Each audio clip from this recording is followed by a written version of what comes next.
Hi, I'm Gary, welcome to my channel and welcome to the unveiling of the 9th kit in Simon's Matchbox Challenge.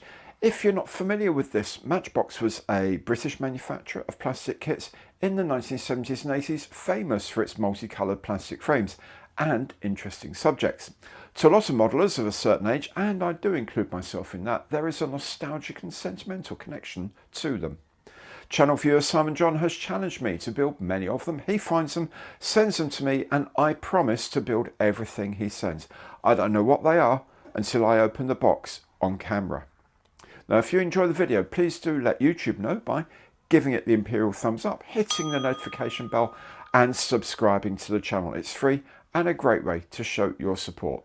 So, let's hang around no longer and see what Simon has for me this time.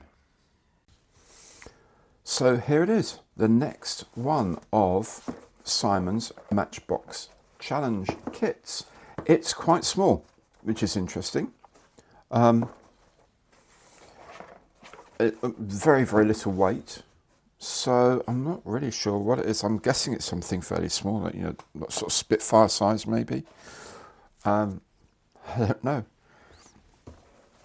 As you can see, I haven't actually opened it yet. All of the seals are intact. All I've taken off is the address thing, because it had here sender's address on as well. So, without any further ado, let's cut into this with this almost surgical precision, almost, and see what we have. I get so excited by these, I really do. It's like Nick's mystery boxes as well. The two of them together just bring me such joy and excitement.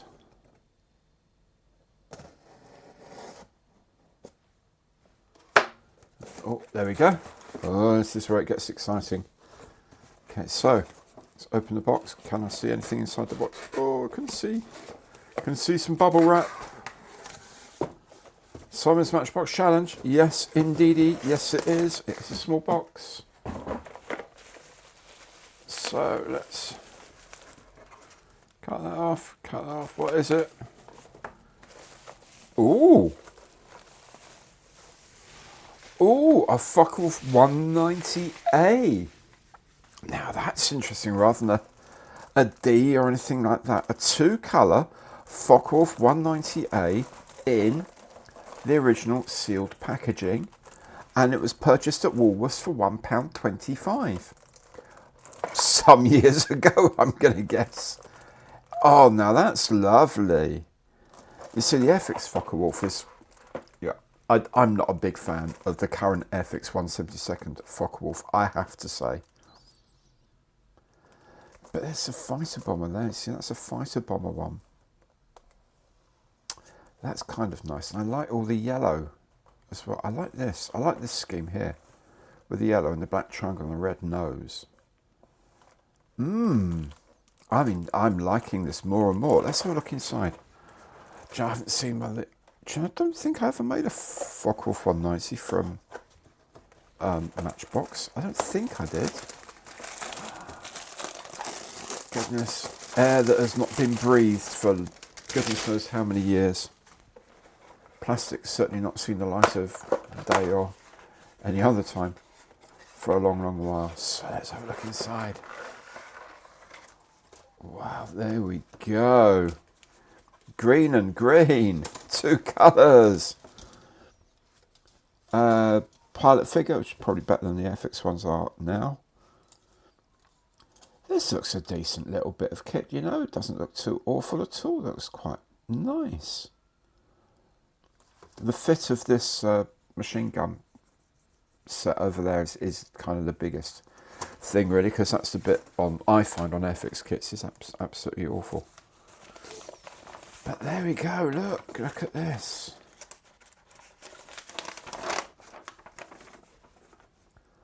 I love it. 1 page of instructions, literally 1 page of instructions. It's not going to take long to go together. But I'm going to have some fun with this. I'm going to have fun. I'm going to do this. Do the pilot.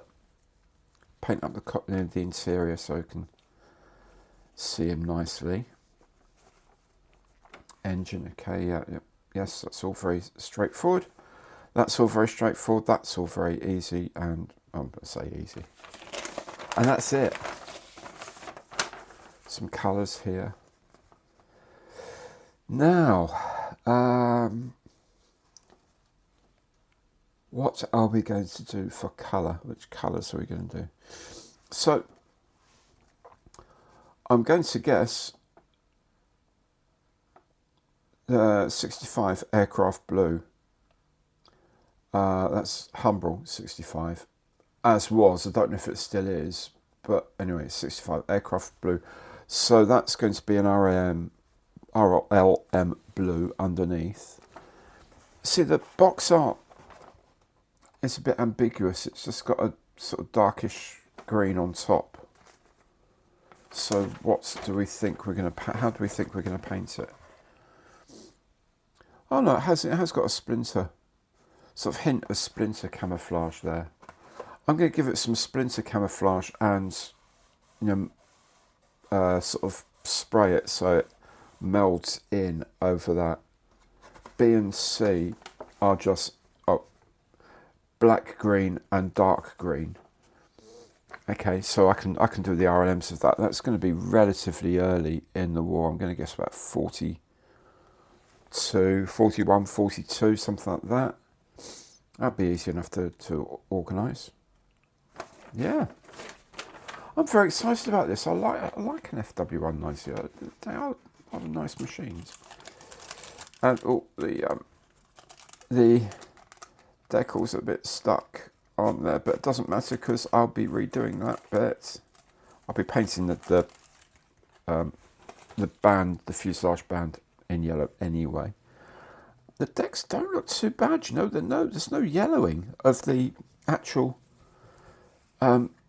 support paper, backing paper here. The film, rather. That looks very clean and very crisp still. So they've survived very nicely. I'll use these and just replace that band with a painted yellow one, which I would have done anyway, to be perfectly honest. Because I don't like these bands on fuselages. Well, how about that? That's lovely. PK6.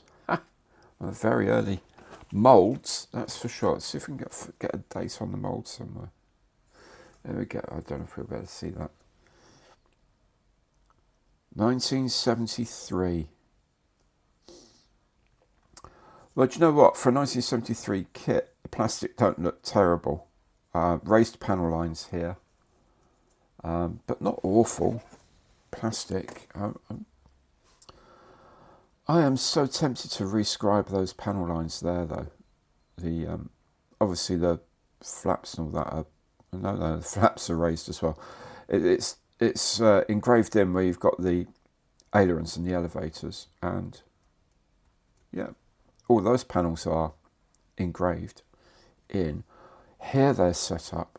I'm kind of tempted just to carve those out, actually. Yeah, very tempted. The actual fuselage, yeah, see this door panel here. So I'll zoom in a bit, see if it will let me zoom and not lose focus, because sometimes when you zoom in it won't focus. That'll do. See, the access door here is engraved in, and everything else is raised. Now those I can probably do those. I'm not should be pointed out, I'm not the most confident in doing panel lines, but I don't see that those are going to be too much of an issue. To do that way, then that way, then those. Yeah, I think we can do that. I think we'll do the panel lines. We'll do the two-tone paint on the upper side, but proper splinter, mask off the splinter lines and do them properly. Do the tail fuselage band yellow, and do everything else properly, and then paint it up with the decals, the existing decals, and then that should be done. And the pilot looks actually quite nice as well. Let's see if we can do Have a look at the pilot figure. Yeah, there you go, pilot. Looks pretty good. I think he'll be alright. He'll be okay to do. Yeah. Yeah, I'm very excited by this now. I'm very excited. Let's zoom out a little bit more. There we go. A couple of times. Single piece windscreen and canopy. Not really surprising. And everything else on just the 2 frames. And 2 frames with a big hole in the middle here. So a big hole in the middle here. So plenty of room. Pretty basic, but let's see what we can do with it. I'm sure we can make it a nice little kit. Simon, thank you, mate. That's a lovely little challenge, actually. Not the most exciting plane, some would think, the Focke-Wulf 198, but with these raised lines that are now I'm determined to replace with scribing, with a lovely little pilot figure, with some actually really nice decals that have survived very, very well, I think we could make a lovely little kit of this. Dude, thanks so much. I'm more and more excited as the video goes on, can you tell? Brilliant, mate. Really like this. Really, really like this. It's a nice looking little kit. Could be a challenge if the fit isn't too good, but do you know what? We'll see how we go. It was designed in 1973, so it's kind of 50-50 how it will go. And I may have made something of a rod for my own back by suggesting I'll rescribe the panel lines. Anyway, it is a challenge, and that's what this series is all about. I hope you enjoyed the video. Do come back for the build of this little kit and other videos from the channel. Thanks so much for watching today, and goodbye.